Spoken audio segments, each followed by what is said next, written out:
नमस्कार दोस्तों, आज संसद में बड़ा बदलाव देखने को मिला। जो जयंत चौधरी कल तक विपक्ष की लेन में बैठते थे, आज वो सत्ता पक्ष की लेन में यानी ट्रेजरी बेंच पर बैठे हुए नजर आए और मोदी सरकार के कसीदे पढ़ते हुए नजर आए। साल मैं विपक्ष में रहा हूं, कुछ ही देर सदन में मैं इस तरफ बैठा हूं, लेकिन मैंने देखा है कि 10 साल में जो आज सरकार है, इनकी कार्यशैली में भी चौधरी चरण सिंह के विचारों की झलक है। कल तक जिन जयंत चौधरी पर बीजेपी ने डंडे बरसाए थे, हाथरस में जिन जयंत चौधरी का स्वागत लाठियों से किया गया था, मैं उस वक्त वहीं मौजूद थी। मेरे सामने जयंत चौधरी पर लाठियां बरसाई जा रही थी। पुलिस वाले जयंत चौधरी को एक छुटभइये नेता की तरह पीट रहे थे। जयंत चौधरी के लोग जयंत चौधरी को घेरे हुए थे, चिल्ला चिल्ला कर बता रहे थे कि आरएलडी वाले जयंत चौधरी हैं, लेकिन फिर भी कोई फर्क नहीं पड़ रहा था। उन पर लाठियां बरसाई जा रही थी। कुल मिलाकर किसी छुटभइये नेता की तरह उन्हें पीटा ही जा रहा था। आज वोट के लिए पूर्व प्रधानमंत्री चौधरी चरण सिंह को भारत रत्न देकर उनको भी चवन्नी की तरफ पलटने के लिए मजबूर कर दिया गया। जयंत चौधरी को बीजेपी सरकार के भीतर चौधरी चरण सिंह की झलक दिखाई देने लगी है।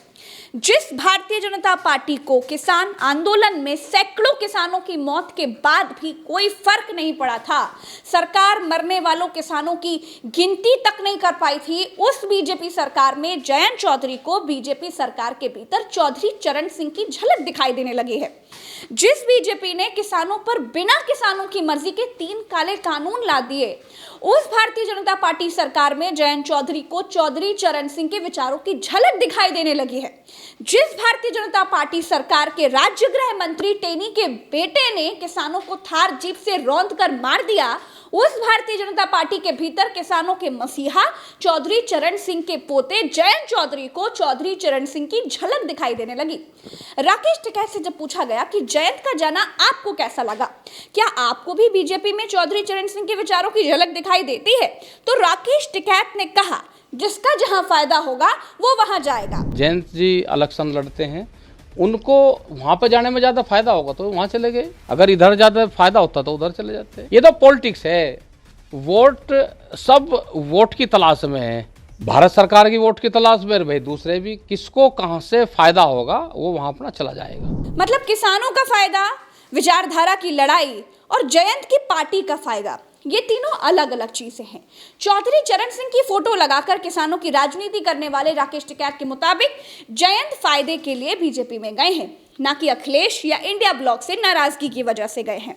इस पर किसान आंदोलन में एक्टिव रहने वाले योगेंद्र यादव के विचार भी आपको जरूर सुनने चाहिए दोस्तों। किसानों के खिलाफ 3 काले कानून लाने वाली, 700 से ज्यादा किसानों की शहादत का कारण बनने वाली ये सरकार उस चौधरी साहब का सम्मान कर रही है, या वो चौधरी चरण सिंह जिसने जिंदगी भर हिंदू मुस्लिम एकता की वकालत की, हर बहाने से हिंदू मुसलमान में दरार पैदा करने वाली ये सरकार और पार्टी क्या उस चौधरी चरण सिंह को याद कर रही है, या कि आज उस चौधरी साहब को सम्मान किया जा रहा है जिसकी जरूरत है एक राज्य के, एक इलाके में एक वर्ग के लोगों का वोट लेने के लिए। बात कड़वी है चौधरी साहब, लेकिन कड़वी बात कहने से आपने कभी गुरेज नहीं किया जिंदगी में। दिल जीतने के लिए नहीं, दल जीतने के लिए है, चुनाव जीतने के लिए है, आपकी विरासत को लूटने के लिए है। चौधरी साहब, ये मुझसे बर्दाश्त नहीं होता। आपकी विरासत के साथ वही हो रहा है जो बाबा साहब अम्बेडकर के साथ हुआ है, जो सरदार पटेल के साथ हो रहा है, जो कर्पूरी ठाकुर के साथ अभी हुआ। एक महापुरुष की विरासत को पहले एक वर्ग, फिर एक जाति, फिर एक इलाके, फिर एक दल की प्रॉपर्टी बनाया जा रहा है। एक विशाल विरासत को बस एक फोटो फ्रेम बनाया जा रहा है जिसकी डील हो सके, और इस फोटो फ्रेम का इस्तेमाल पाप को ढकने के लिए किया जाएगा, 730 किसानों की लाश ढकने के लिए किया जाएगा, हिंदू मुसलमान की आग ढकने के लिए किया जाएगा। ये बर्दाश्त नहीं। दोस्तों, जयंत चौधरी अपने व्यक्तिगत फायदे के लिए बीजेपी के साथ गए हैं।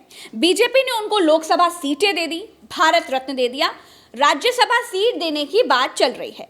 जयंत चौधरी और उनकी पार्टी का चवन्नी की तरह पलट जाने में ही फायदा है। लेकिन एक भारत रत्न से चौधरी चरण सिंह के विचार कभी नहीं पलट सकते दोस्तों। फिलहाल के लिए इतना ही, चलते हैं, नमस्कार।